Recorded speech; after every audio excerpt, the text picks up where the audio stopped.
Welcome to Dusk Science. This is the universe before sleep, from the Big Bang to the last star.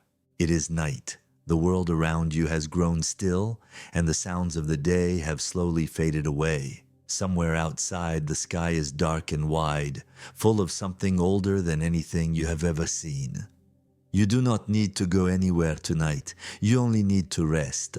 Look up, even just in your mind. The night sky is there, as it has always been, patient, quiet, and waiting. On a clear night, far from the glow of city lights, you can see thousands of stars scattered across the darkness like small, soft flames. Each one is a sun.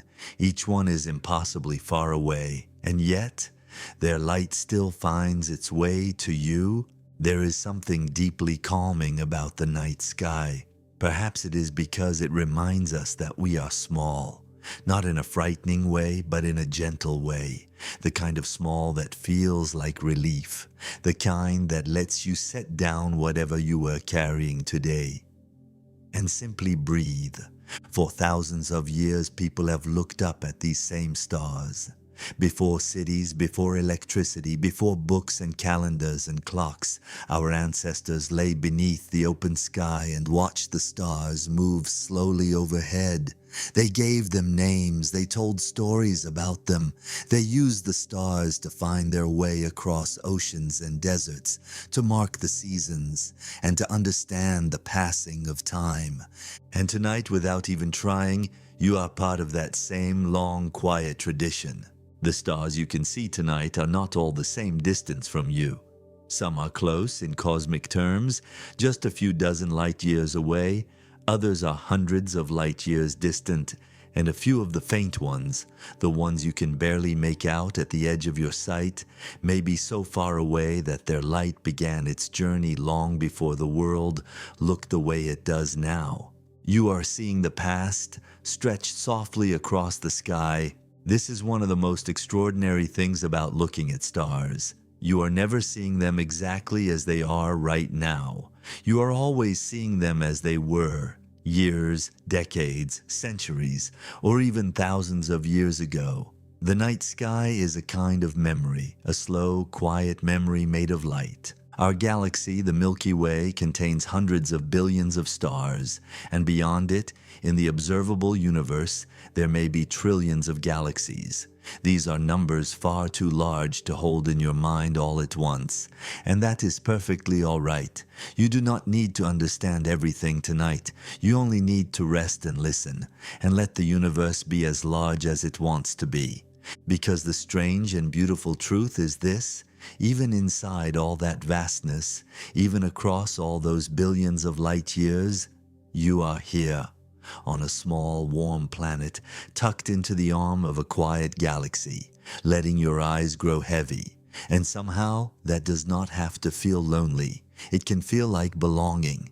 Tonight, we are going to travel together through the story of the universe, from the very beginning, before the first light, before the first atom, all the way to the far future, where the last stars will slowly fade and the universe will grow quiet in a different kind of dark.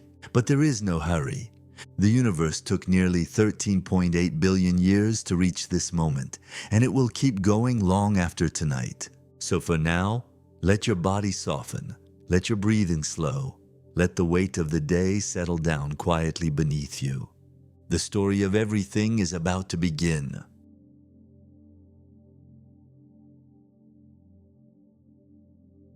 Before we move toward the Big Bang, there is a quiet question that has followed scientists, philosophers, and dreamers for a very long time. It is simple in its words, but very deep in its nature. What existed before the universe began? It feels like a natural thing to ask. When we tell any story, there is usually something that came before the beginning. Every river has a source. Every life has a birth. Every morning comes after a night. And so we wonder, what came before all of this? What was there before the stars, before the galaxies, before the first light ever moved across the dark? Here, the question becomes gently strange, because the universe, as best as we understand it, is not only a collection of stars, planets, and empty space. The universe also includes space itself, and it includes time. Space and time are not simply a stage on which the universe performs. They are part of the universe's own structure. So when we ask what happened before the universe, we may be asking a question that does not work in the ordinary way. It is a little like asking what lies north of the North Pole. The words make sense at first, but the direction no longer points anywhere familiar. In the same way, if time itself is part of the universe, then asking what happened before time may not have a simple meaning. There may not have been a before in the way we usually imagine it, not an empty room, not a dark space waiting quietly, not a silent stage holding its breath, because even darkness, even emptiness, even waiting are ideas that belong to space and time. And near the beginning, those familiar ideas may no longer apply. Scientists have explored many careful ways to think about this mystery. Some ideas suggest that the universe may have emerged from a kind of quantum possibility, something so small and strange that everyday language can only point toward it, not fully describe it. Other ideas suggest that time itself may have behaved differently near the beginning. It may not have flowed in the simple forward direction we feel now. It may have curved, blurred, or changed in a way that makes the idea of before slowly dissolve, like the edge of a dream when you try to look at it directly. There are also ideas that our universe may be one part of something larger. Perhaps universes can arise in ways we cannot observe from inside our own. Perhaps there are deeper laws beyond the ones we currently understand. These are serious ideas. They are explored by thoughtful scientists. But there are also ideas we cannot yet confirm. And that is important. Science is most honest when it admits what it does not know. The question of what came before the universe is one of the deepest questions a human mind can ask. The fact that we cannot fully answer it is not a failure. It is a sign of how extraordinary the question is. There is a quiet peace in that. Not every door needs to be opened tonight. Some questions are beautiful because they remain open. They remind us that the universe is larger, stranger, and more softly wonderful than anything we have fully mapped or named. What we do know is this. When we look at the universe today, we see galaxies moving away from one another. We see ancient light stretched across space. We see evidence that the universe was once hotter, denser, and much younger than it is now. If we follow that evidence backward, we approach an early state of the universe unlike anything we see today. A universe without stars, without planets, without galaxies, without atoms as we know them. A universe so young, so hot, and so dense that even our best physics must approach it carefully. This is where the story begins for us. Not with perfect certainty about what came before, but with the earliest chapter we can describe, the moment we call the Big Bang. And in the next part of our journey, we will move toward it slowly, without hurry, the way you might walk toward a distant light in a quiet field at night. For now, let the question rest. Let it settle somewhere soft in the back of your mind, like a stone sinking gently to the bottom of still water. The universe began, and from that beginning, everything we know would slowly come to be. The word bang can be a little misleading. When most people hear the phrase Big Bang, they imagine something like a great explosion, a sudden burst of force in the middle of empty space, throwing matter outward in every direction. But that picture is not quite right. The universe did not explode into a space that was already there. There was no empty room around it, no outside darkness waiting to be filled, no center where everything began and flew away from.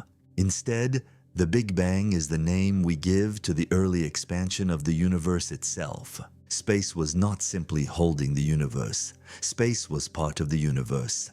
And in those earliest moments, space, time, energy, and matter were all part of a state so hot, so dense, and so unfamiliar that ordinary words can only guide us gently toward it.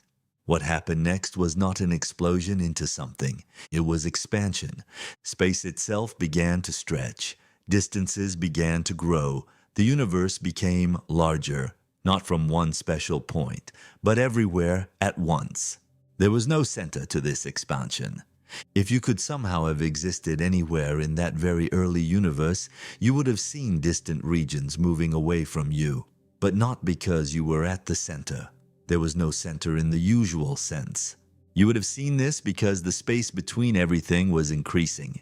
This is one of the quiet, strange truths of modern cosmology. The universe is not sitting inside a larger container. We do not know of an outside room around it. Space is not just the background of the story. Space is part of the story, and at the beginning of the story we can describe, the universe was unimaginably hot, unimaginably dense, and changing very quickly. How hot? Hot in a way the word itself can barely hold. In the earliest moments, the universe was so energetic that atoms did not yet exist. The familiar particles and structures that make up the world around you had not yet settled into the forms we know today. There were no stars, no planets, no galaxies, no quiet darkness filled with points of light, only an early universe of extreme heat, energy, and rapidly changing conditions. Our best physics can describe much of what happened after the very beginning, but as we move closer and closer to the first instant, our understanding becomes less complete. This is not a failure. It is simply where the story becomes deepest. It is the edge of what our current science can clearly describe. But from that early state, something gentle and important began to happen. The universe expanded, and as it expanded, it cooled. We can understand this in a small way from ordinary life. Warmth slowly leaves a cup of tea. Heat fades from a room. Air cools as it spreads. The early universe changed on a scale far beyond anything familiar, but the idea is still soft enough to hold. As space expanded, energy was spread across more and more space, and the universe began to cool. With each passing moment, the universe grew a little larger and a little less hot. Conditions began to change. The first simple particles could exist more stably. Then, within the first few minutes, the temperature dropped enough for the first atomic nuclei to begin forming. These were not complete atoms yet, not in the way we usually imagine them. They were small central pieces of atoms, mostly hydrogen and helium nuclei, simple beginnings, quiet ingredients, the same basic elements that still make up most of the universe today. The universe was still far too hot and dense for light to travel freely. It was filled with charged particles, and light kept scattering from them again and again. So even though the early universe was full of energy and heat, it was not transparent. In a strange way, it glowed, but it could not yet see itself clearly. Light was trapped in a kind of cosmic fog. The universe needed more time, more expansion, more cooling, and slowly, over hundreds of thousands of years, the conditions would change again. The first complete atoms would form, the fog would begin to clear, and light would finally be able to travel freely across space. That moment is where we are headed next. A quiet opening, the first ancient light, the first atoms, and the soft glow that still reaches us today from the young universe.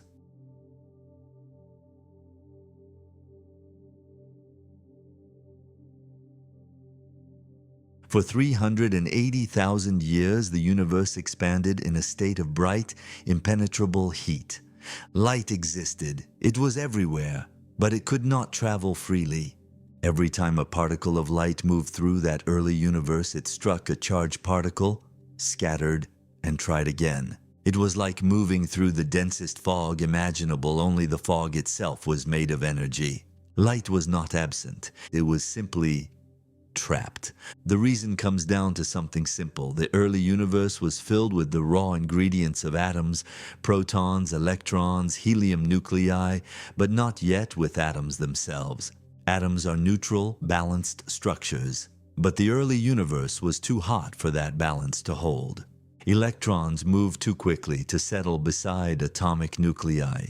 They remained free and charged. and charged particles scatter light. So for those hundreds of thousands of years, the universe was luminous and yet opaque, bright with energy, and yet unable to let its own light travel freely. Then slowly, the temperature dropped.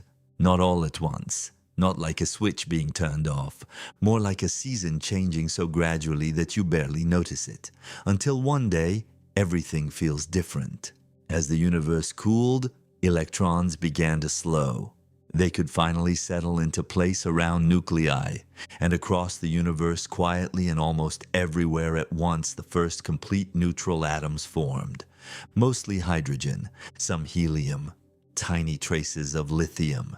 These simple elements assembled in that long ago cooling would become the raw material for every star, every planet, and every living thing the universe would ever produce. And when those neutral atoms formed, the fog began to lift. Light, for the first time in the history of the universe, could travel freely, not scattered, not deflected again and again, simply moving through a newly transparent space. That ancient light spread in all directions at once. In a sense, it was the universe's first morning. And that light still exists today. Over nearly 14 billion years of travel, it has stretched and cooled far beyond what our eyes can see. Today, we detect it as a gentle form of radiation called the cosmic microwave background. It fills the entire sky. In every direction, a soft, invisible echo of that very first release. Scientists have mapped it with great care. And in its faint, tiny variations, they can read the earliest seeds of everything that came after. The beginnings of galaxies, the beginnings of clusters, the first hints of the vast structure we see across the universe today. There is something quietly beautiful in that. The universe left a record of its first clear morning, and we can still detect it now, from a small planet orbiting an ordinary star in one quiet corner of one galaxy, among possibly trillions. But after that first light, the universe entered a long and gentle pause. The atoms were there, the light was free, and yet there were no stars, no galaxies, no suns shining in the dark, only vast, slowly drifting clouds of hydrogen and helium, moving through a growing darkness. Astronomers call this period the cosmic dark ages, and it lasted for hundreds of millions of years. But darkness does not always mean nothing is happening. In that long silence, something patient and inevitable was already beginning. Gravity was at work. The great clouds of gas were drawing together, slowly, steadily, growing denser and warmer at their cores. The first stars had not yet been born, but in the quietest possible way, they were beginning.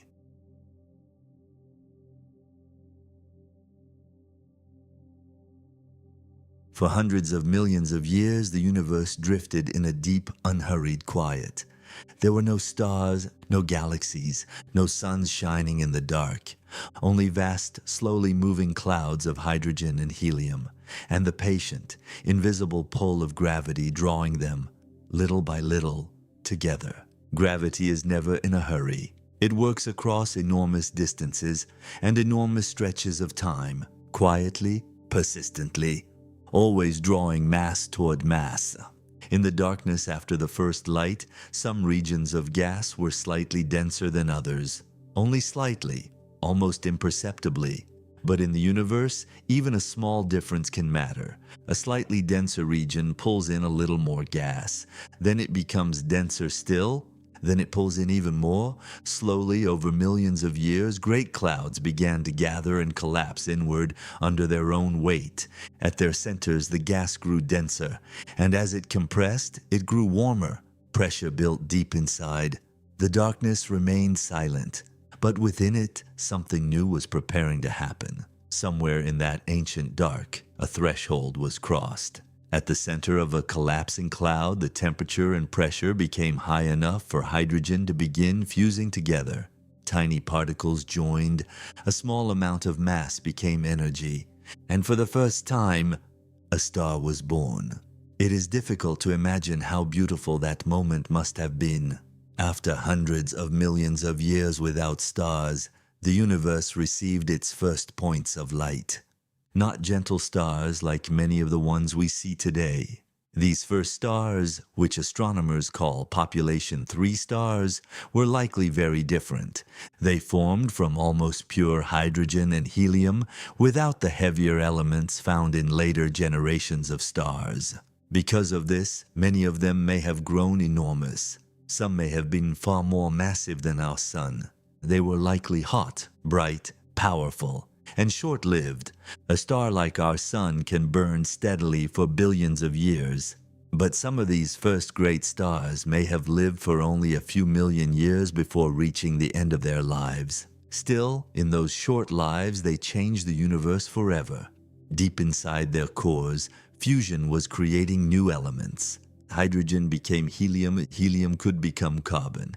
And in the hearts of massive stars under great pressure and heat, heavier elements could form. Oxygen, neon, silicon, iron. The star was not only shining, it was building. Element by element, it was helping prepare the universe for everything that would come later. Before the first stars, the universe was mostly hydrogen and helium, with only tiny traces of a few light elements. But stars changed that. They became the first great furnaces of creation, and when many massive stars reached the end of their lives, they released their newly formed material back into space. Some ended in vast stellar explosions. For a brief time, they could shine with extraordinary brightness, and then their outer layers spread outward, carrying heavier elements into the surrounding darkness. For the first time, space was being enriched, not just with hydrogen and helium, but with the ingredients of rock, the ingredients of dust, the ingredients of water, the ingredients of future worlds. Much later, those materials would gather again. They would become part of new stars, new clouds, new planets, and eventually, in one quiet corner of one galaxy, they would become part of Earth. The carbon in living things, the oxygen we breathe, the iron in our blood, the calcium in our bones. Many of these atoms were shaped inside stars, or scattered by the deaths of stars, long before our sun existed. So when people say we are made of stardust, it is not only poetry, it is also a kind of truth, a soft truth, a deep truth. The universe learned how to make stars, and through stars, it learned how to make the materials for life. But those first stars did not appear alone forever. Their light, their gravity, and the material they released began to shape the space around them. Gas collected, dark matter gathered, stars formed in groups, and across the young universe, small structures began to grow into larger ones. The first stars had awakened the darkness, and now, slowly, silently, the first galaxies were beginning to form.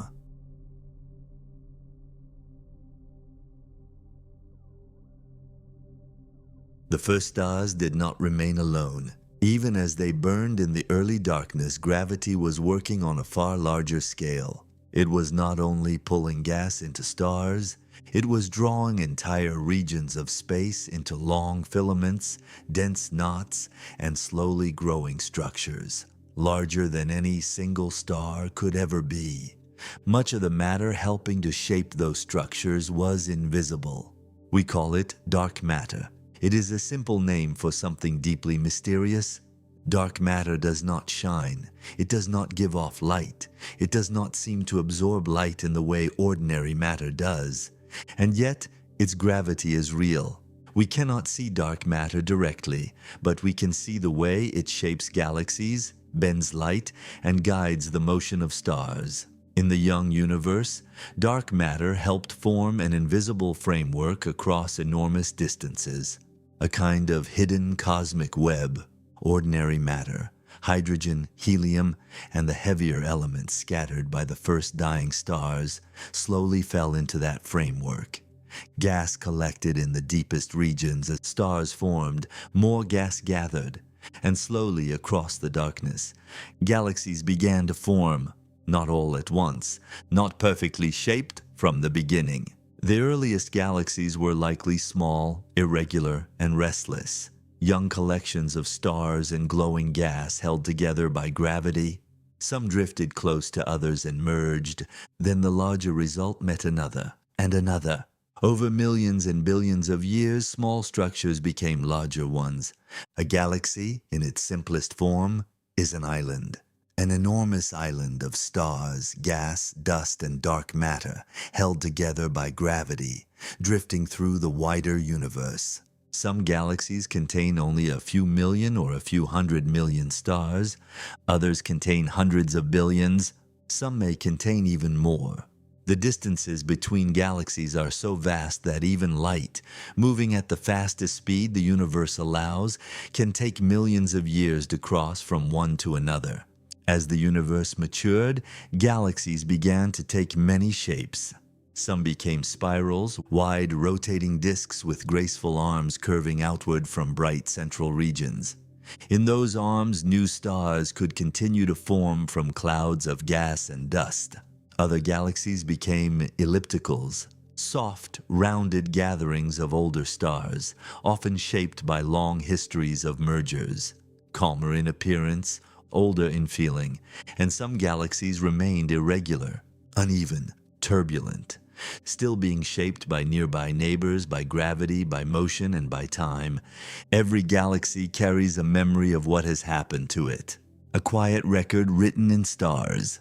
All across the universe, this unfolding continued without hurry. Where once there had been only darkness and drifting gas, there were now galaxies spread across expanding space. At the largest scales, the universe began to resemble a vast, delicate web. Long threads of galaxies stretched across the dark.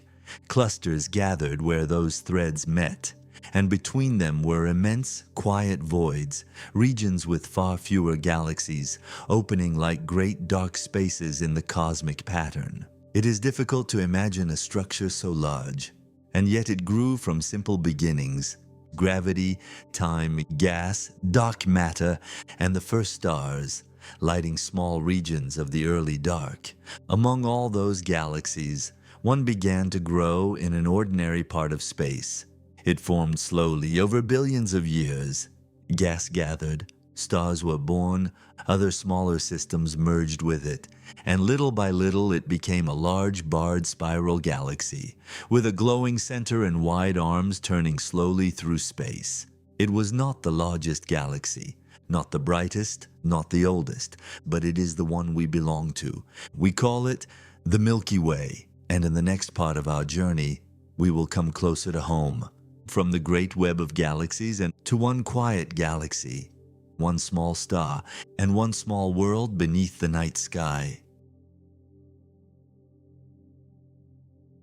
Our galaxy is the one our ancestors saw as a soft band of light across the night sky, a pale river of stars, a quiet glow stretching from one side of the darkness to the other.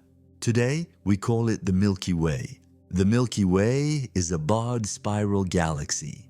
It is a broad, rotating disk of stars, gas, dust, and dark matter, with long, curving arms extending outward from a bright central region. Through its heart runs a structure astronomers call the bar, an elongated gathering of stars stretching across the center of the galaxy, connecting gently to the spiral arms around it. The Milky Way is enormous. It spans roughly 100,000 light-years from side to side. It contains hundreds of billions of stars. It holds vast clouds of gas and dust, where new stars can still be born. And surrounding and shaping it all is dark matter, unseen but present through its gravity. It is not the largest galaxy in the universe, not the oldest, not the brightest, but it is ours. And because it is ours, it feels different from all the others. The spiral arms of the Milky Way are not solid walls, that they are not fixed lines drawn permanently through space. They are regions where stars, gas, and dust are gathered more closely together. Places where clouds can compress, where new stars can form, where light slowly gathers in graceful curves. The arms move through the galaxy like gentle waves, shaping the disk over millions and billions of years. Our sun is not at the center of all this. It is far from the crowded heart of the galaxy, in a quieter region of the disk. We live in a smaller structure often called the Orion Arm or Orion Spur, between larger spiral arms, roughly 26,000 light-years from the galactic center. A calm and ordinary address in cosmic terms, and there is something peaceful about that. We are not at the center, we are not at the edge, we are simply here, in a quiet neighborhood of one galaxy among many. About 4.6 billion years ago, a cloud of gas and dust in this part of the Milky Way began to collapse under its own gravity. That cloud carried material from earlier generations of stars. Hydrogen and helium from the early universe, heavier elements made in stars that had lived and died long before our sun existed. As the cloud collapsed, it began to spin. It flattened into a disk. At the center, pressure and heat grew stronger and stronger until fusion began. A new star was born, our sun. Around it, the remaining material continued to orbit. Dust grains touched and stuck together. Small pieces became larger pieces gathered into young worlds, and slowly over time the planets of our solar system began to form. Earth was one of them, a small rocky planet, not too close to the sun, not too far away, warm enough eventually for oceans to gather on its surface, stable enough eventually for chemistry to become life. The atoms that built this planet came from a much older story. The iron deep inside Earth, the oxygen in its oceans, the carbon in living things, the calcium in bones. Many of these atoms were shaped inside ancient stars, or scattered into space when stars reached the ends of their lives. They traveled through the galaxy. They became part of clouds. They became part of the sun. They became part of Earth. And somehow, after billions of years, some of them became part of you. There is something quietly grounding in that thought. The matter in your body has been part of the Milky Way for a very long time. It has crossed darkness. It has passed through stars. It has rested in clouds of gas and dust. And now, for a little while, it breathes. It listens. It looks up at the night sky and wonders where it came from. From the great web of galaxies we have traveled inward, to one barred spiral galaxy, to one quiet arm, to one ordinary star, to one small warm planet circling that star. This is home, small in scale, but extraordinary in everything else. And yet, even here, in our own galaxy, there are deeper mysteries waiting. Near the center of the Milky Way, hidden behind thick clouds of gas and dust, lies something immense and quiet, something whose gravity is so strong that it shapes the motion of nearby stars, something that bends space and changes the way time itself passes nearby. That is where we are going next, toward the dark heart of our galaxy and the strange, silent beauty of black holes. Toward the center of the Milky Way, behind thick clouds of gas and dust, something immense has been quietly waiting for billions of years. Astronomers call it Sagittarius A star. It is the supermassive black hole at the heart of our galaxy, about 4 million times the mass of our sun. It does not announce itself. It does not reach across the galaxy and pull everything in. It simply rests there, deep in the center, while stars move around it in long, looping orbits at remarkable speeds. We know it is there not because we can see the black hole itself, but because of what happens nearby. Stars orbit something invisible. Gas moves under the influence of powerful gravity, and in recent years, astronomers have even captured an image of the glowing material around its dark silhouette, using radio telescopes across the Earth working together like one planet-sized instrument. A black hole, despite its dramatic name, is not a monster. It is not a cosmic drain. It is not hunting through space. It is simply a region where gravity has become so strong that beyond a certain boundary, even light cannot escape. That boundary is called the event horizon. It is not a wall, not a surface you could stand on. It is more like a point of no return. Outside it, light can still travel away, But inside it, every possible path leads deeper inward. Black holes can form when very massive stars reach the ends of their lives. A star much larger than our Sun spends its life balancing two forces. Fusion in its core pushes outward, gravity pulls inward. For millions of years, these forces can remain in balance. But when the star runs out of the fuel it needs to support itself, gravity can win. The core collapses inward. If the remaining mass is great enough, the collapse continues until a black hole is born. Supermassive black holes like Sagittarius A star are much larger. They are found at the centers of many large galaxies. But exactly how they grew so enormous is still something scientists are carefully studying. Perhaps they formed from smaller black holes merging together over long stretches of time. Perhaps some began from the collapse of enormous clouds of gas in the early universe. Perhaps the truth includes more than one path. Science is still listening, still measuring, still learning. What we do understand is that black holes reveal something deep about gravity. Gravity is not only a force pulling objects together. In Einstein's description of the universe, gravity is connected to the shape of space and time itself. A massive object curves the space around it, and the more massive and compact the object is, the stronger that curvature becomes. Light follows the shape of space. Planets follow it, stars follow it, and near a black hole, space is curved so deeply that light itself can be trapped. Time is affected too. Near a strong gravitational field, time passes more slowly compared with a place farther away. This is not a trick of a clock. It is not an illusion. It is time itself behaving differently depending on where you are in the universe. Even here near Earth, this effect is real, though very small. Clocks at different heights can tick at slightly different rates. Satellites above our planet must account for these differences. And near a black hole, the effect becomes far stronger. Time stretches, light bends, space curves, and the universe becomes stranger than ordinary experience can easily imagine. There is something almost restful in that thought.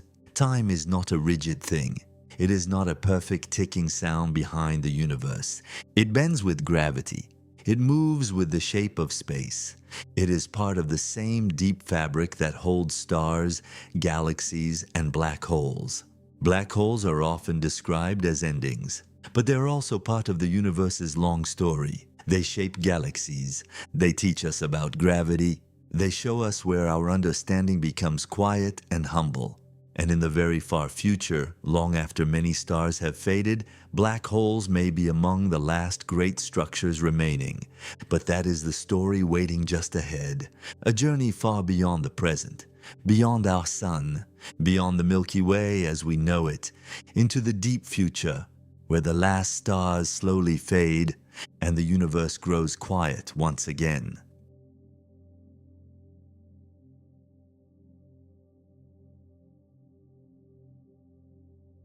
We have traveled a long way tonight, from the first moments of the universe, through fire, light, cooling gas, the birth of stars, the forming of galaxies, and the quiet arrival of our own small home.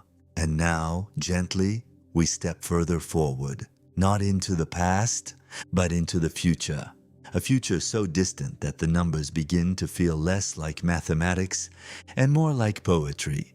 Imagine moving forward in time. Not by thousands of years, not by millions, but by billions, trillions, and far beyond. Slowly, the universe changes, not with sudden drama, not with noise, but with the quiet patience of something very, very old. Right now, the universe is still full of stars.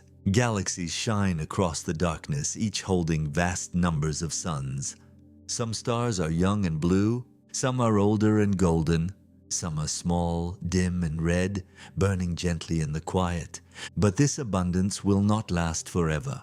Stars are born from clouds of gas and dust, and those clouds are not infinite. Over time, gradually, the raw material for new stars begins to thin.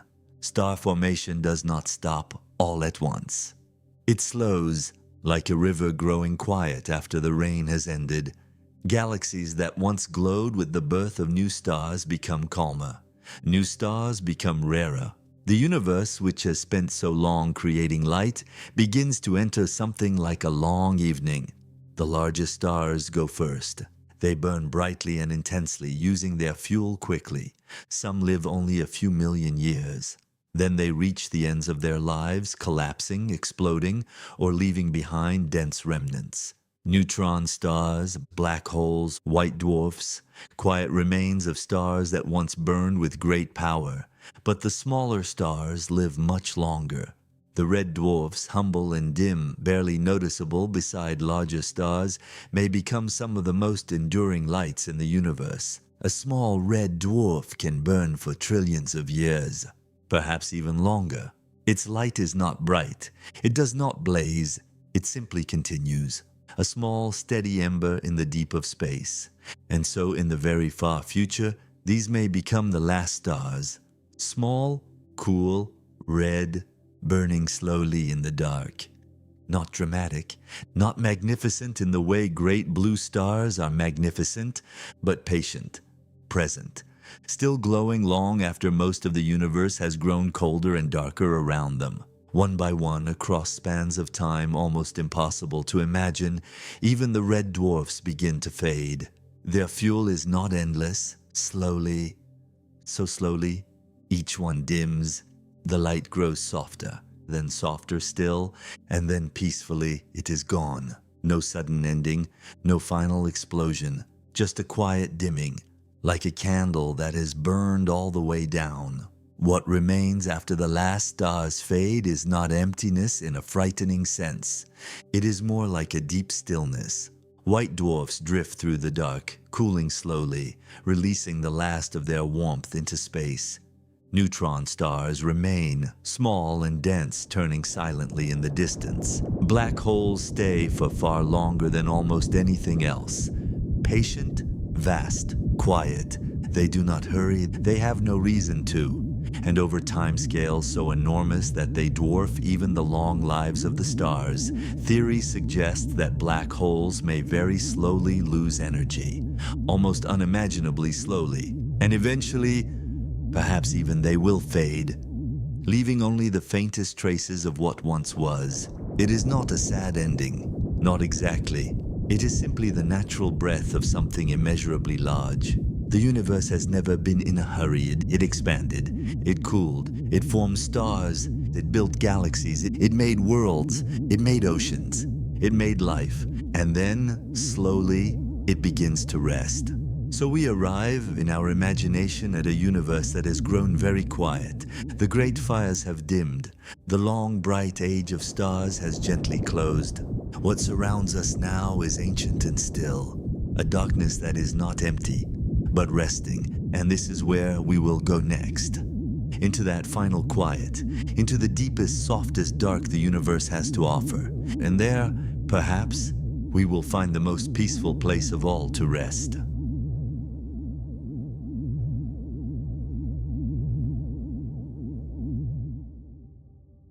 And now, we are here, at the far end of everything we have traveled through tonight. The stars have dimmed, the last light has softly gone, and what surrounds us now is something the universe has been gently moving toward all along. A deep, vast, untroubled quiet. It is not an absence. It is more like a breath held with great peace, the kind of stillness that comes after something very long and very beautiful has reached its natural rest. We began tonight at the very start of the story, at a time when the universe was young beyond imagination, a state so hot, so dense, and so complete that ordinary words can only reach toward it gently. And from that beginning, everything unfolded. Space expanded, energy cooled, light appeared, atoms formed, the universe became transparent, and ancient light began its long journey across the dark. From those first simple atoms, clouds gathered. From those clouds, the first stars were born, great lights in a universe that had never known stars before. They lived, they burned, they made new elements in their cores, and when many of them reached the ends of their lives, they returned those elements to space, so that new stars could form, so that dust could gather, so that planets could be built, so that one day oceans could rest beneath the sky. Galaxies took shape over hundreds of millions of years, slowly, patiently, drawn together by gravity's quiet insistence. And among those galaxies, one became our home, a barred spiral galaxy turning gently in the dark, the Milky Way. Inside it, in a quiet arm far from the center, a small yellow star was born. Around that star, a small rocky planet formed, and on that planet, after billions of years, life opened its eyes, and now there is you, here, resting, breathing, listening, made of atoms that began their journey long before Earth existed. Atoms that passed through stars, atoms that drifted through clouds of gas and dust, atoms that became oceans, stone, air, and life. There is something peaceful in that. You are not separate from the universe. You are a part of its long story. A small part, yes, but a real one, a quiet point of awareness in a cosmos older and wider than the mind can hold. Tonight, we looked at black holes bending space and time. We looked at the deep history of our galaxy. We imagined a future so distant that the numbers begin to lose their shape. And through all of it, the universe simply continued, unhurried, unconcerned, moving at its own extraordinary pace. A pace far older than worry, far wider than fear, far softer than the restless thoughts that sometimes arrive before sleep. The universe does not hurry. It never has. And perhaps that is the most restful thing to remember now. There is nothing you need to solve tonight, nothing you need to carry into the hours ahead. The atoms in your body have been on a journey billions of years long. And right now, in this moment, they are here, warm, still, resting. Let the great quiet of the universe settle around you. Let your breathing slow. Let your thoughts soften. The way starlight softens as it travels across enormous distance, arriving gentle, arriving quiet, barely a whisper by the time it reaches you. Somewhere stars are still burning, somewhere galaxies are still turning, somewhere light is still crossing the dark. But here, there is only this moment, this breath, this quiet, this small place in the vastness where you are allowed to rest. You do not need to hold the whole universe in your mind. You can let it be large. You can let it be old. You can let it continue without asking anything from you. The journey is complete. From the first light to the last stars, from the beginning of time to the softest dark. And now, there's nothing left to do, only rest. The universe is old, patient, and still. And somewhere in all that vastness, there is room for you to be still too, quietly, gently, without effort. This has been Dusk Science. Good night.